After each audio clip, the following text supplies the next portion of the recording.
Here are 3 ugly moments that Jets fans want you to forget. Number 3, the entire Jets season goes down the drain in one quarter. Now, 2004, the Jets were just a field goal away from winning the AFC Championship and returning to the Super Bowl for the first time since 1969. Now, they were 1-1 at home in the 05 season facing the Jaguars.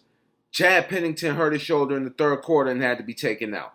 The Jets would then turn to Jay Fielder, who they signed in the offseason.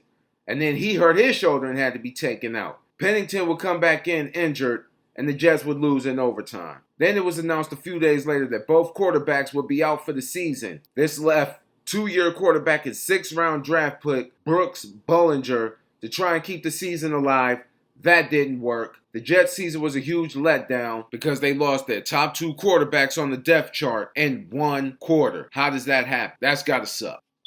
Number 2, the win.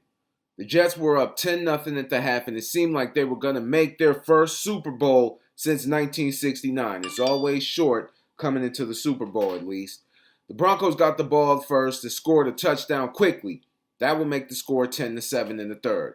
So the Jets were about to kick the ball back on the kickoff, and then one of the most bizarre moments in Jets history. A swirling gust of wind would push the ball on the kickoff back to the Broncos, and they were able to recover. And the Broncos never looked back. They would go on to win 23-10. And at number one, Bill Belichick quits the Jets after becoming the head coach for just one day. Now, Bill Parcells left as the Jets head coach in 1999. But before he left, he talked with Jets management to have them hire Bill Belichick as their head coach. So one day after the news was publicized that Belichick was going to be the next head coach, he was set to have an introduction press conference. Before the press conference, Belichick wrote, quote, "I resign as head coach of the Jets" on a loose leaf paper. The press conference was supposed to be 30 minutes of introduction, but it turned into a 30-minute resignation speech.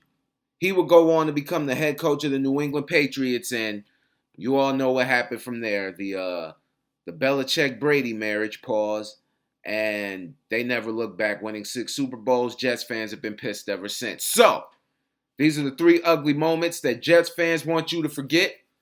Tomorrow, well, not tomorrow, but next week, we look into the NFC East and look at some of their ugly moments, because we know they have some. Let me know what you think in the comments. I'm Rico McGee. This has been the Sports Minute, and as always, we'll see you in a minute.